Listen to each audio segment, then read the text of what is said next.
For 14 nights, I picked up the same woman at 9:47 p.m.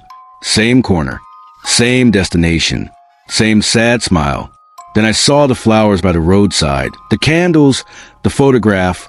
My passenger had been dead for 5 years, but she'd been riding in my car every single night. "Here's good," Emma said, pointing to a spot near a large oak tree. Marcus stopped the car. Emma reached for the door handle, then paused. She leaned forward and placed her hand on Marcus's shoulder. Her touch was light, barely there, but it sent a shiver through him. "Take care of Sophie," she said. "And yourself. You're a good man, Marcus. Don't forget that." Before he could respond, she was out of the car and walking into the fog. Marcus watched her go, watched until her dark blue coat disappeared completely into the white mist. He sat there for a moment, feeling unsettled, though he couldn't say why. Finally, he marked the ride as complete and began the slow drive back toward town. The fog seemed even thicker now, pressing against the car from all sides. He turned up the radio, needing the sound to push back against the eerie silence. As he drove, his phone buzzed with a new ride request. He was about to accept it when something caught his eye. A flash of flowers near the side of the road, just past the cemetery gates. A memorial of some kind. Marcus slowed down, curiosity pulling at him. Roadside memorials weren't uncommon. Makeshift shrines where someone had died in an accident, decorated with flowers and photos and stuffed animals. But something about this one nagged at him. He pulled over and got out of the car. The fog wrapped around him immediately, cold and wet. He approached the memorial, his phone's flashlight cutting through the darkness. There were flowers, wilted and fresh ones mixed together, suggesting people still came here regularly. Candles in glass jars, most of them burned down to nothing. A small wooden cross. And in the center, protected behind a clear plastic frame, a photograph. Marcus's breath caught in his throat. The woman in the photo was smiling, her brown hair catching the sunlight, her eyes bright with life. She wore a dark blue coat and a gray scarf. It was Emma. Beneath the photo, written in faded marker on the wooden cross, were words that made Marcus's hands start to shake. Emma Christine Morrison, beloved daughter and friend, August 15th. 1989 to October 21st. 2019 gone too soon. Marcus stared at the dates. October 21st, 2019. 5 years ago. Almost exactly 5 years ago. The same night he'd started picking her up. His mind spun, trying to make sense of it. This had to be someone else. A different Emma, who happened to look similar. But even as he thought it, he knew it wasn't true. The coat, the scarf, the face. It was her. Exactly her. Marcus stumbled back to his car, his heart pounding so hard he could hear it in his ears. He sat in the driver's seat, staring at his phone. The ride history was there. 14 trips, all to the cemetery, all marked as completed. He'd been paid for every single one. But who had he been driving? He thought about their conversations, about the things Emma had said. Some losses don't fade with time. They just become part of who you are. Love like that doesn't end. I've been making these visits for a reason, to figure something out. And tonight, I think this might be my last night. Marcus's hands trembled as he pulled up his ride history and tapped on the very first trip with Emma, October 21st. He scrolled to see what he'd noted that night. Most drivers didn't take notes, but Marcus had a habit of jotting down quick observations about unusual rides or interesting passengers. His note from that first night read, "Picked up sad woman near accident memorial on Riverside. Very quiet. Said she was visiting someone at cemetery. Seemed lost. He'd picked her up near a memorial. Near her own memorial." Marcus sat there in the fog, his whole understanding of reality tilting sideways. Part of him wanted to drive away, to never come back to this place, to pretend this night had never happened.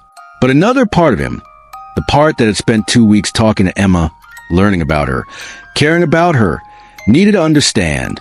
He got out of the car again and walked back toward the cemetery. The gates stood open, welcoming or ominous depending on how you looked at them. Marcus stepped through. The cemetery was vast, filled with hundreds of graves. But something pulled him forward, some instinct he couldn't explain. He walked slowly, his phone's light bobbing ahead of him, reading names on headstones as he passed. The fog muffled everything, his footsteps, his breathing, even his thoughts. Then he saw her. Emma stood beside a grave, her back to him.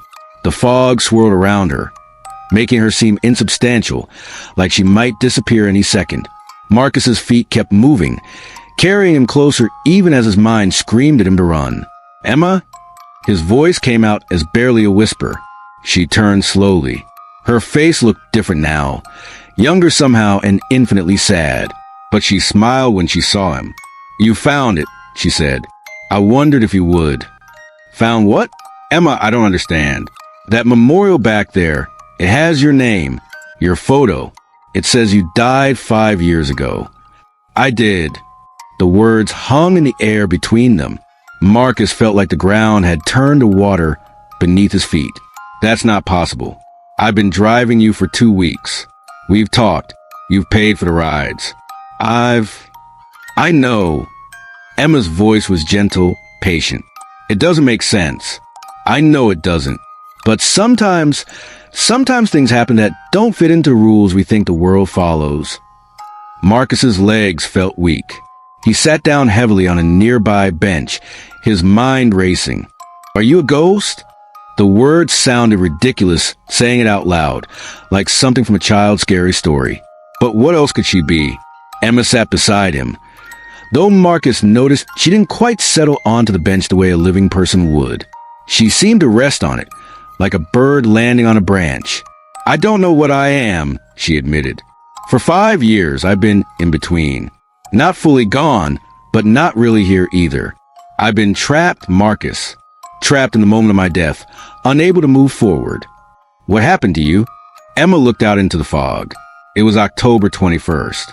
5 years ago. I was driving home from work, right past where you found that memorial. A truck ran a red light. I died instantly. Or at least my body did. Marcus felt tears burning in his eyes. "I'm so sorry." "Don't be. It was quick, painless. But afterward..." She paused, struggling with the words. "Afterward, I couldn't leave. I was stuck, watching people come and put flowers by the road, watching my parents cry, watching my friends move on with their lives, while I stayed frozen in that one terrible moment." "Why couldn't you leave?" "Because I was angry." Emma's voice cracked. "So angry.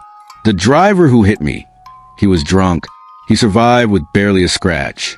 Went to trial. Got 3 years in prison. Served 18 months. 18 months for ending my life.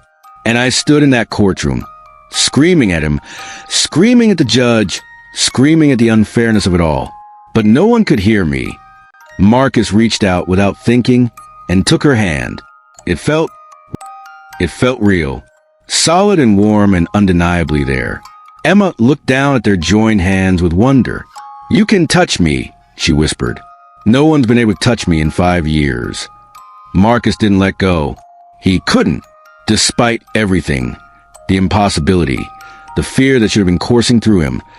All he felt was a deep, aching sadness of this woman who'd been trapped for so long. "What changed?" he asked. "Why can I see you? Why have you been able to ride in my car?"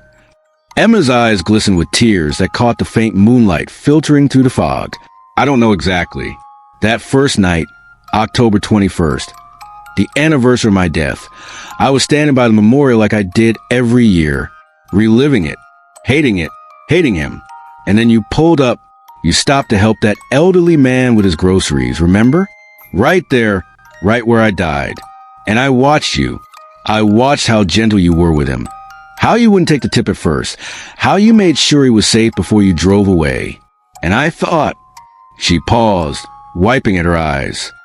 "I thought, there's still kindness in the world. Even on this terrible street where I lost everything, there's still goodness." Marcus felt his throat tighten. "So you got in my car?" "I didn't plan to. But when you accepted your next ride, and it was to the cemetery, I just climbed in. I didn't think you'd see me. I didn't think anyone could. But then you said, 'Good evening,' and looked right at me, and I almost disappeared from shock. Marcus remembered that night now, really remembered it. He'd felt something odd when she'd gotten in. A coldness that had nothing to do with the weather. A sense of something being not quite right. But her voice had been so normal, her face so kind, that he dismissed it as imagination. I should have been terrified, he said. Why wasn't I terrified? Maybe because you needed someone to talk to as much as I did. Emma squeezed his hand. These past 2 weeks, Marcus, they've been the first time I felt alive since I died. Really, truly alive. You talked to me like I was a person, not a tragedy. You shared your life with me.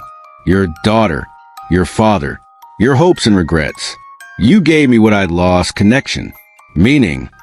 But tonight you said it was your last night. Why?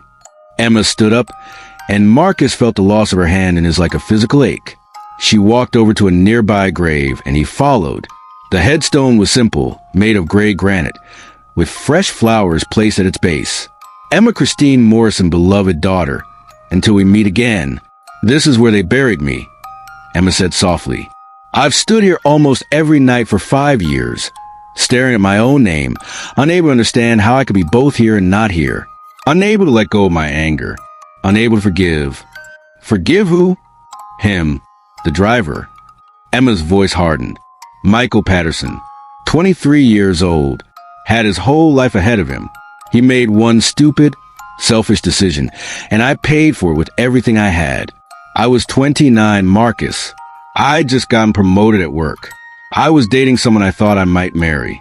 My mom had just beaten cancer. My whole life was finally falling into place. And he took it all away in 1 second because he couldn't call a cab. Marcus could hear the rage in her voice, still fresh despite 5 years of death. He understood it. If someone took Sophie from him through their own recklessness, he'd carry that fury forever too. I've been trapped by that anger, Emma continued. It's been like chains around me, keeping me here. Every night I'd come to my grave, and I'd think about him, wonder if he was sleeping. Well, if he felt guilty, if he ever thought about me. And the hatred would just grow and grow until it felt like it would consume me entirely. But something changed? You changed things. Emma turned to face him, and in the darkness, she seemed to glow faintly, like moonlight on water. That first night, when you told me about your daughter, about the divorce, about feeling guilty for not being there enough. Do you remember what I said? Marcus thought back. You said love isn't measured in hours. It's measured in moments. Yes, and saying those words to you, I realized I've been measuring my own life wrong. I'd been so focused on all the years I lost, all the moments I'd never have, that I forgot about the moments I did have. 29 years of life. 29 years of loving and being loved. Beautiful moments, Marcus. So many of them. She knelt by her grave and touched the flowers there, lilies fresh and white. My mom still comes every week. She's 73 now, and she still drives 40 minutes to bring me flowers. My best friend Sarah named her daughter Emma. She's 4 years old now. I never got to meet her, but she knows about me. She knows her namesake. Tears were streaming down Emma's face freely now. And you, these 2 weeks with you, the conversations we had, learning about Sophie, about your father, about what it means to be a good person trying to do right by the people you love. Those were moments, Marcus. Real moments. And tonight, on my way to the cemetery, I realized something. What? I realized that Michael Patterson took my future, but he didn't take my past. He didn't take the love I experienced, the joy I felt, the life I actually lived. And holding on to hatred for him, it wasn't hurting him. It was only hurting me. It was keeping me chained to the worst moment of my existence, instead of remembering all the best moments. Emma stood up, and suddenly she seemed taller, brighter, more there than she ever had before. Tonight, driving with you, I forgave him. I didn't want to. Part of me still doesn't want to.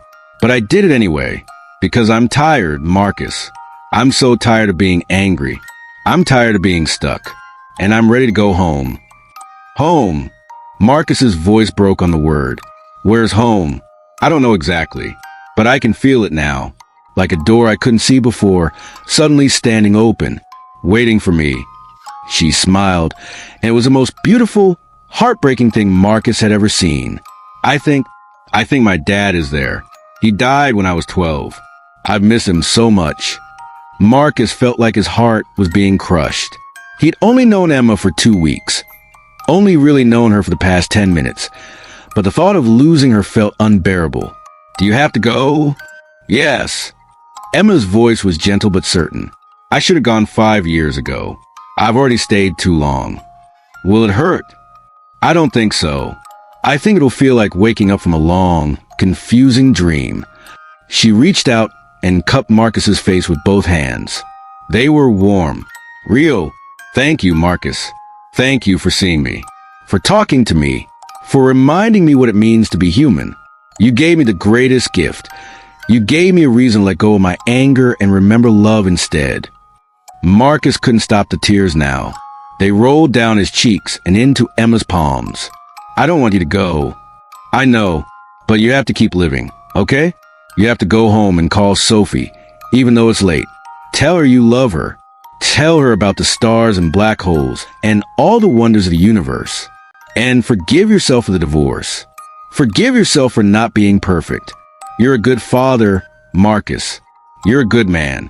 Don't waste your moments on guilt. She leaned forward and kissed his forehead.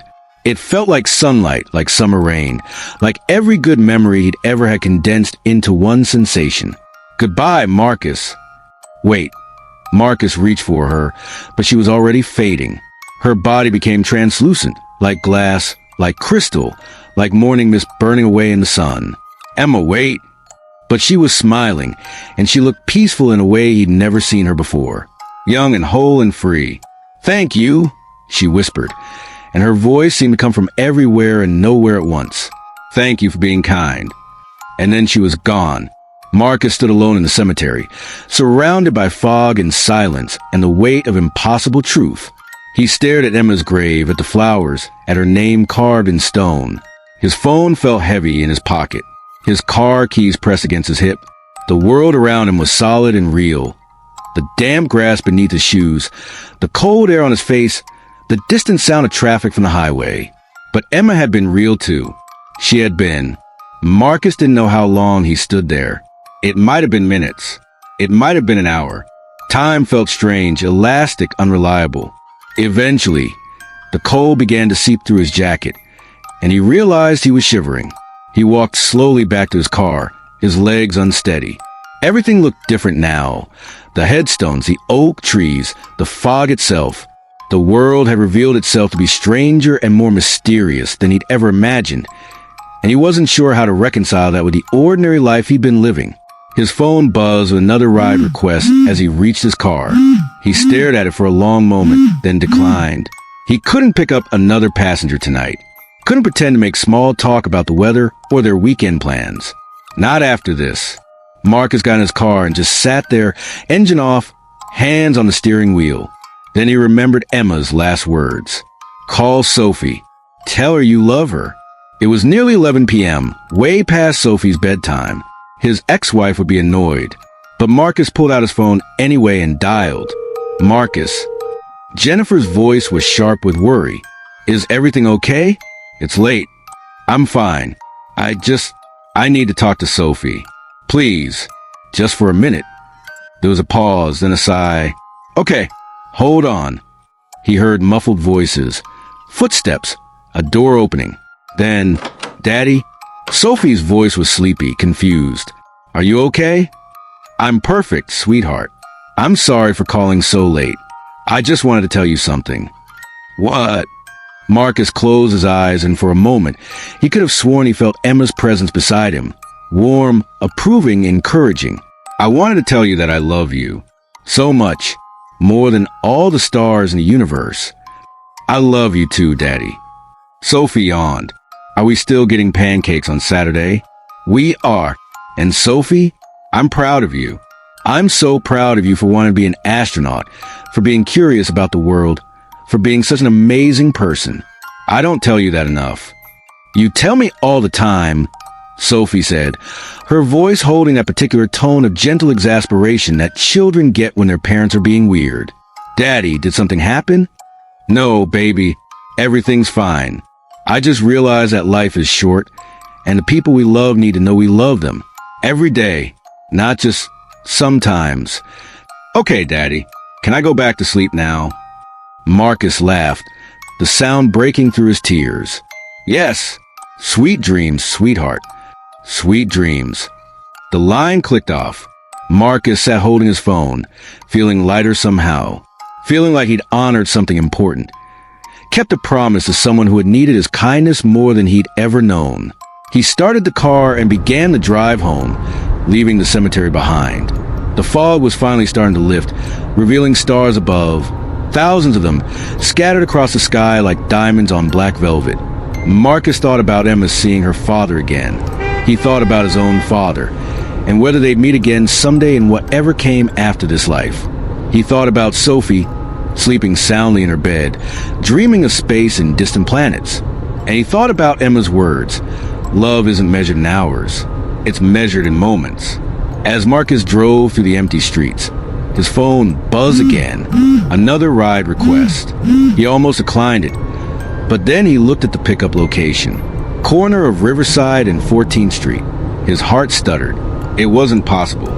Emma was gone. He'd watched her fade away, watched her move on to wherever souls go when they finally make peace with their deaths. But the request was there, glowing on his screen.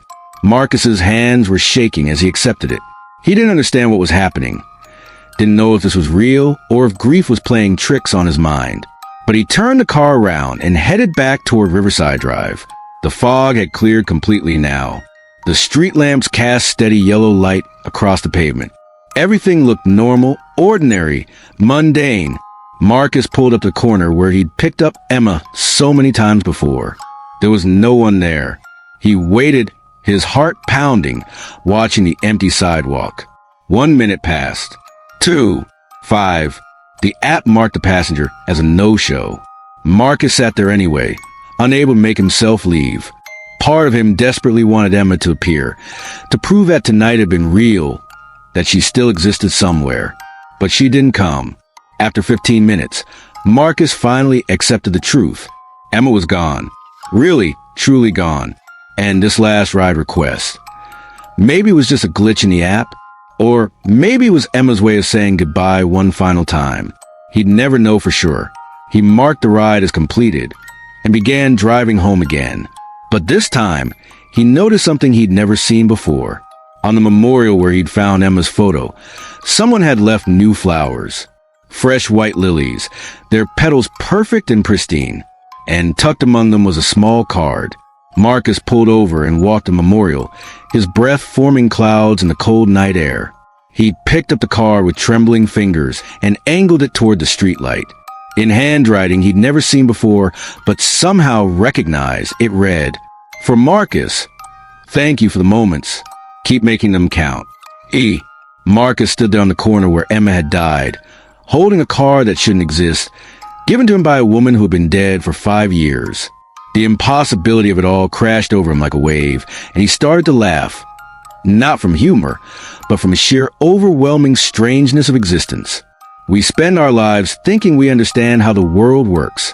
He thought, we build our certainties and our routines and our explanations. And then something happens that shatters all of it, that shows us the universe is vast and mysterious and full of wonders we can barely comprehend. Marcus got back in his car and drove home. He lived in a small apartment on the edge of town, nothing fancy, just a place to sleep between shifts. But tonight, as he unlocked his door and stepped inside, it felt different. Sacred, almost, because he was alive. He had moments still to live, people still to love, chances still to make things count. He made himself a cup of tea and sat by the window, watching the stars.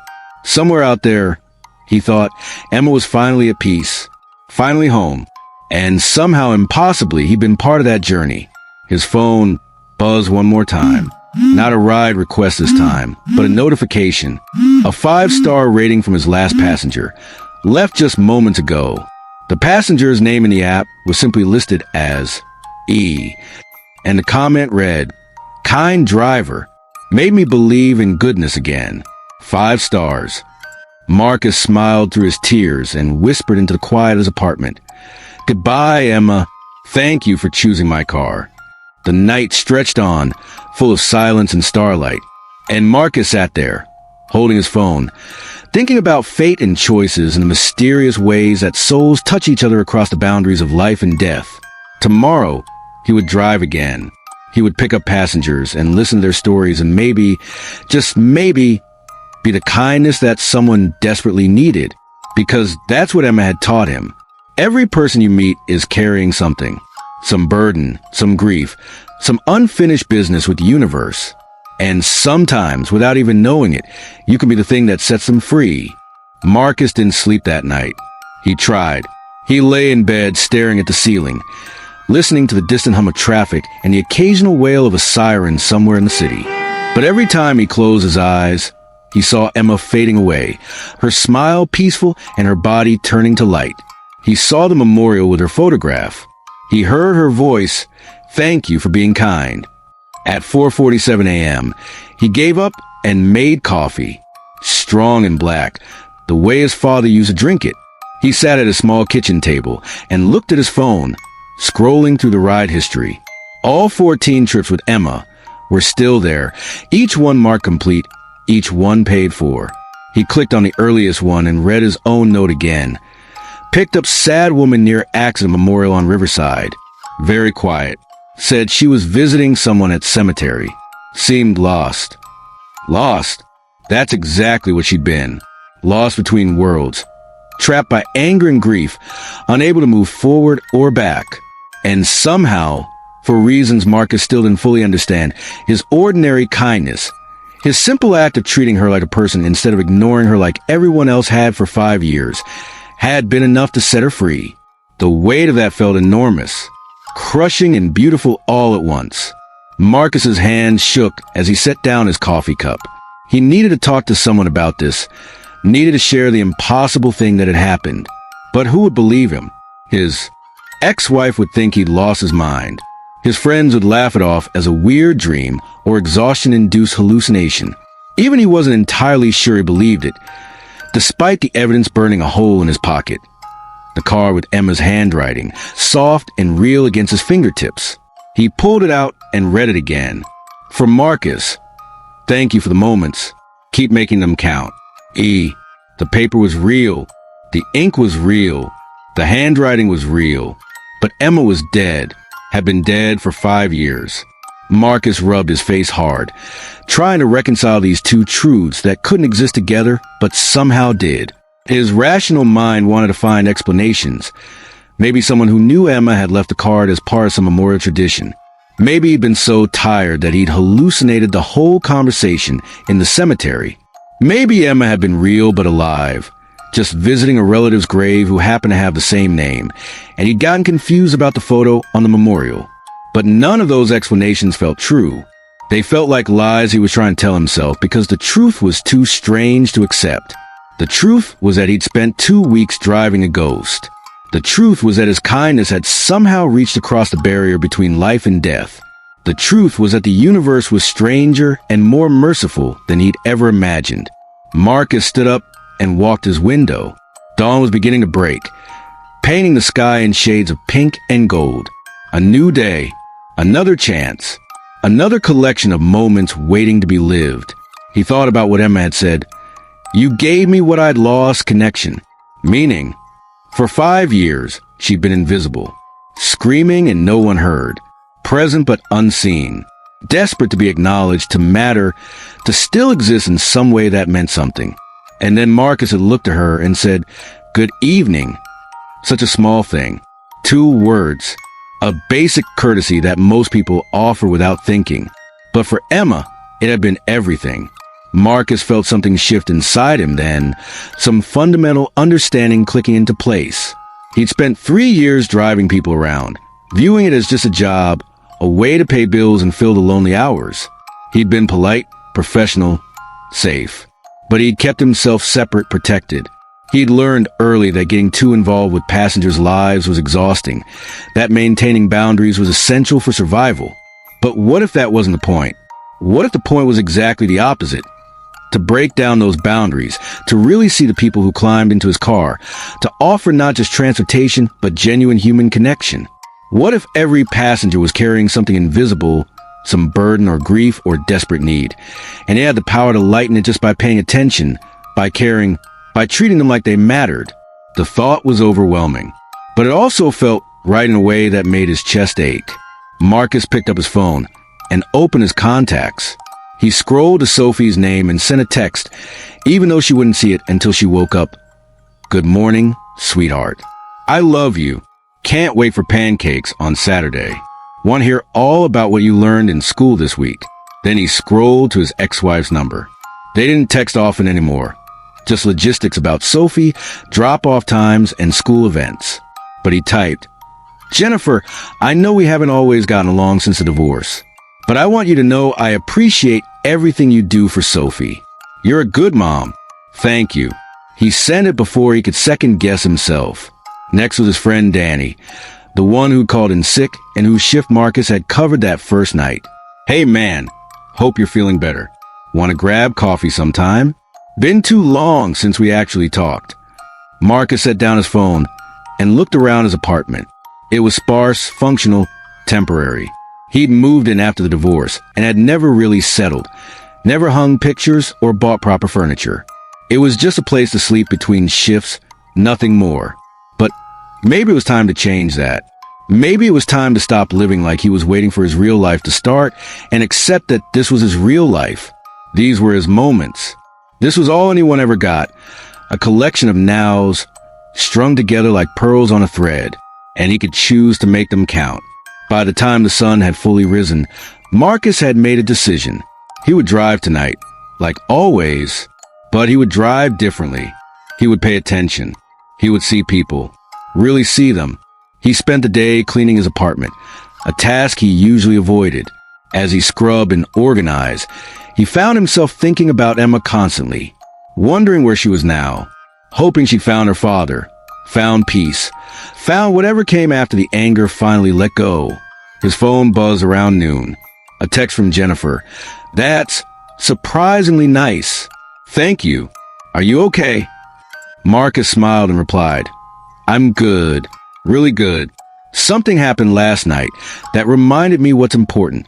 Tell you about it when I see you." Another text, this one from Danny. "Coffee sounds great. Tomorrow, 2 p.m. at the usual place." Perfect. See you then. And finally, a message from Sophie. She must have woken up and checked her phone. "Love you too, Daddy. Can we go to the Science Museum again on Saturday? I want to see the black hole exhibit again." Marcus felt warmth spread through his chest. "Absolutely. We'll spend the whole day there if you want." 3 simple text conversations. 3 connections. 3 moments that mattered. Maybe this was what Emma had meant. Maybe the moments that counted weren't always big dramatic gestures. Maybe they were small things, texts and coffee dates and museum trips. Kindness offered without expectation of return. That evening, Marcus got his car at 8:30 p.m., a half hour earlier than usual. He cleaned the interior thoroughly, made sure there were bottles of water in the back seat pocket, and set the temperature to a comfortable level. Small things. Details that said, "I see you. I care that you're comfortable." His first passenger was a woman named Maria, heading home from a double shift at the hospital. She climbed in with exhausted sighs, her scrubs wrinkled, her hair falling out of its ponytail. "Long day?" Marcus asked as he pulled away from the hospital entrance. 14 hours, Maria said. "Lost a patient this morning. A kid, only 16. Car accident." Marcus's hands tightened on the steering wheel. "I'm so sorry. It's the job.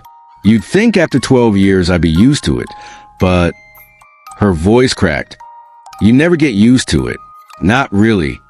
Instead of offering platitudes or changing the subject, Marcus said, "What was their name?" Maria looked up, surprised.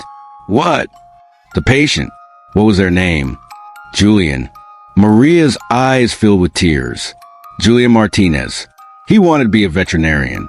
His mom told me that while we were trying to save him."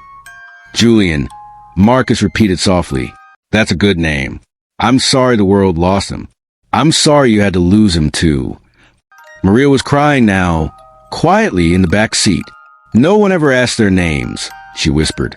Everyone just says, I'm sorry, and moves on. But they were people. They had names and dreams and people who loved them. They matter, Marcus said. And so do you? Thank you for fighting for them. Thank you for caring even when it hurts. They drove in silence after that, but it was a different kind of silence than Marcus usually experienced. It felt shared, meaningful. When they arrived at Maria's apartment building, she leaned forward and touched his shoulder. Thank you, she said. You have no idea how much I needed someone to understand tonight. After she left, Marcus sat in his car and thought about Julian Martinez, 16 years old, who'd wanted to be a veterinarian. Another life cut short by a car accident. Another family shattered. Another collection of moments that would never happen. He wondered if Julian's spirit was somewhere nearby, confused and angry like Emma had been. He hoped not. He hoped Julian had gone peacefully, quickly, straight to whatever waited beyond. But if Julian was still here, trapped and invisible, Marcus hoped someone would see him. Someone would show him kindness. Someone would help him find his way home. The night continued. Marcus picked up a college student who was anxious about midterm exams, and instead of just nodding politely, he asked what she was studying and listened to her passionate explanation of marine biology. He picked up an elderly man who told him about his wife of 57 years, who died last month, and Marcus didn't rush him or check his phone. He just listened. He picked up a young couple celebrating their first anniversary, and he congratulated them and told them about his own marriage, both the good years and why it ended, and how he was learning that endings weren't always failures, just changes. Each passenger was a story. Each ride was a moment, and Marcus gave each one his full attention, his genuine care. By midnight, he was exhausted in a way he'd never experienced from driving before. This kind of presence, this level of emotional engagement, it required energy he wasn't used to spending, but it also felt deeply, profoundly right. At 12:47 a.m., his phone buzzed with another ride request. Corner of Riverside and 14th Street. Marcus's breath caught. His hands froze on the steering wheel. Not again. It couldn't be again. But the request was there, glowing on his screen, impossible and undeniable. Marcus's heart hammered as he accepted it and drove toward Riverside. His mind raced with possibilities. Maybe Emma hadn't really moved on. Maybe she'd gotten trapped again, pulled back by some unfinished business. Maybe his seeing her had opened some door that others could now slip through. Or maybe, and this thought chilled him, maybe there were others, other spirits stuck at the moment of their deaths, waiting for someone to see them, to help them let go. The fog was back tonight, though not as thick as it had been the night before. It drifted across the street in patches, revealing and concealing. Marcus pulled up to the corner and held his breath. A figure stood under the street lamp, but it wasn't Emma. It was a man, maybe in his 40s, wearing a business suit and looking confused. He clutched a briefcase to his chest like a shield. When Marcus pulled up, the man blinked, as if surprised to see the car actually stop. "You can see me?" the man asked, his voice uncertain. Marcus's mouth went dry. Oh, God! It was happening again. "Yes," Marcus said, though his voice came out rough. "I can see you. Do you need a ride?" The man stared at him for a long moment, then climbed slowly into the back seat. He moved carefully, like someone who wasn't quite sure their body would do what they asked it to, like Emma had moved. "Where are you heading?" Marcus asked, though he thought he might already know the answer. I'm not sure." The man looked down at his briefcase. "I was on my way to a meeting, an important one. I needed to get there on time. It was so important. But now," he trailed off, confusion clouding his features. "Where am I?" "You're on Riverside Drive," Marcus said gently, "at the corner of 14th Street. Do you remember how you got here?" The man frowned. "I was driving." "Yes, I was driving. And there was a truck. It came out of nowhere. I swerved." His voice rose with panic. "I swerved, but it was too fast." "It was too..." He stopped abruptly, his eyes going wide with horrified understanding. "Oh," he whispered. "Oh no. No, no, no. I can't be. I have a daughter. She's getting married next month. I have to walk her down the aisle. I promised her. I promised." Marcus felt tears burn his eyes. Here was again another lost soul, another person trapped between worlds, holding on to the moments they'd never get to have. "What's your name?" Marcus asked quietly. Robert Chun." The man looked at Marcus desperately. "Please, I need to get to my daughter. She's waiting for me. The wedding is in 3 weeks. I have to be there." Marcus took a deep breath. He didn't know what he was supposed to do, didn't have any answers. Emma had found her own way to peace. But maybe Robert just needed what Emma had needed. Someone to see him, someone to understand. "Robert," Marcus said gently, "I think something happened. Something you're not ready to remember yet. But I'm going to help you, okay? We're going to figure this out together." Robert clutched his briefcase tighter. "I can't miss the wedding. I can't leave her." "Tell me about your daughter," Marcus said, putting the car in drive and pulling slowly away from the curb. He didn't know where he was going, but movement seemed important. Forward motion. Progress. "What's her name?" "Sarah." Robert's voice softened. "Sarah Chun. She's 28. She's marrying a good man, David. He's an architect. They met at a charity fundraiser 3 years ago. She's going to be so happy. She sounds wonderful. She's my whole world." Robert's voice cracked. "I can't leave her. Not now. Not when she needs me most." And Marcus understood then, with sudden clarity, what he was supposed to do. Not for Robert, not yet, but for Sarah. "Robert," he said, "I need you to trust me. Can you do that?" The man in his back seat, the ghost, the spirit, the impossible passenger, looked at him with desperate, hopeful eyes. "Yes," he whispered. "Yes, I'll trust you." Marcus nodded and drove on into the fog-shrouded night, carrying another lost soul toward whatever came next. And somewhere in the darkness, he thought he felt Emma's presence again. Not visible, not tangible, but there, watching, approving. "Keep making them count," she'd said. Marcus gripped the steering wheel tighter and whispered into the silence. "I will. I promise I will." The night stretched ahead of him, full of mystery and impossible passengers and moments that mattered more than he'd ever imagined. And Marcus drove on. Marcus drove Robert through the fog-wrapped streets, listening to stories about Sarah, her childhood ballet recitals, her graduation from medical school, the nervous way David had asked Robert's permission to propose. With each memory Robert shared, his grip on the briefcase loosened slightly. His panic softened into something gentler. As dawn approached, Marcus found himself parked outside a modest house in the suburbs. Robert stared at it with recognition and longing. "This is Sarah's place," he whispered. "She lives here with David now."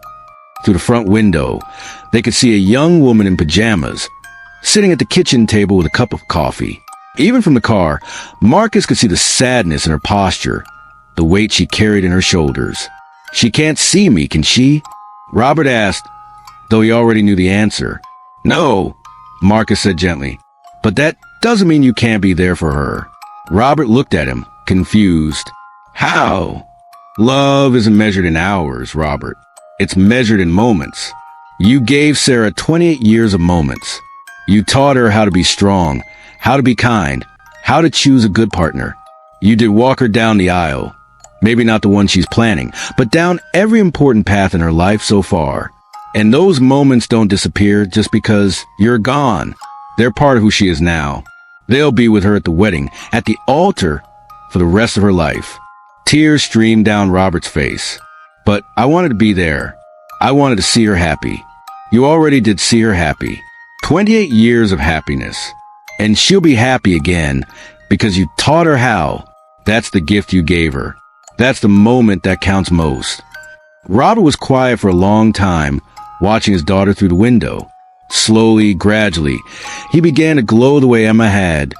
Soft at first, then brighter, like a sunrise from within. "She'll be okay, won't she?" he asked. "She'll be okay," Marcus promised. "Because of you." Robert smiled, then, finally understanding. Thank you for seeing me. Thank you for reminding me that love doesn't end. It never does. And just like Emma, Robert faded into light and was gone. Marcus sat alone in his car as the sun rose over the quiet suburban street. Inside the house, Sarah suddenly looked up from her coffee, her hand moving to her heart. She stood and walked to the window, looking out at nothing, or maybe at something only she could feel. She smiled, just slightly, just enough. Marcus started his car and drove away. In our busy, disconnected world, we pass countless souls every day. Some living, some perhaps caught between worlds we don't understand. We rush past them, look through them, treat them as invisible obstacles in our own stories. But every person we encounter is carrying something: grief, hope, dreams, burdens, unfinished business. Sometimes the greatest power we possess isn't supernatural or extraordinary. It's simply the power to see people, to acknowledge them, to offer kindness without knowing the full story. Marcus wasn't special. He didn't have mystical abilities. He just chose to pay attention, to care, to treat every passenger as a human being worthy of dignity and connection. And that simple choice, that ordinary kindness, was powerful enough to reach across the boundary between life and death itself. The moments that count most are rarely the ones we plan. They're the small gestures, the conversation with a stranger, the patience we show when someone is struggling, the grace we extend when someone makes a mistake. These moments ripple outward in ways we can never fully see or measure. Love, kindness, and human connection don't die with us. They live on in everyone we've touched, every life we've changed, every heart we've reached. Our true immortality isn't in living forever. It's in the moments we create that echo through eternity. Marcus thought his nights of impossible passengers had ended with Robert. He was wrong. 3 nights later, at exactly 9:47 p.m., his phone buzzed with another request from the corner of Riverside and 14th Street. Then another the night after that. And another. They came with different faces, different stories, different reasons for staying, but all of them trapped in the moment of their deaths. All of them invisible to everyone except Marcus.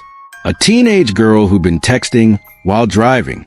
An elderly woman who'd had a heart attack behind the wheel. A young father who'd fallen asleep after working a double shift. Each one needed something different.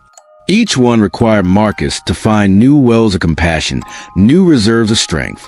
Each one taught him something about life, death, forgiveness, and the mysterious ways souls find their way home. But the night that changed everything was when he picked up a passenger who wasn't dead at all. Just someone so lost, so invisible in their own life, so convinced no one saw them, that they become a ghost while still breathing. And Marcus realized his gift or his curse. He still wasn't sure which. Wasn't just about helping the dead let go. It was about helping the living remember they're alive. The corner of Riverside and 14th Street had become a thin place, a crossing between worlds. And Marcus had become the ferryman, whether he wanted to be or not. Some nights he resented it. The weight of other people's grief, their unfinished business, their desperate need for connection. Some nights he wanted to refuse the rides, turn off his phone, pretend he couldn't see them. But then he'd remember Emma's smile as she faded into light. Robert's relief as he finally let go. The peace that came when someone who'd been invisible finally felt seen.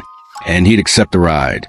Because in a world that teaches us to look away, to mind our own business, to keep moving, sometimes the most radical thing you can do is stop. Sometimes the most powerful thing you can do is see. Your challenge. Today, right now, look around you.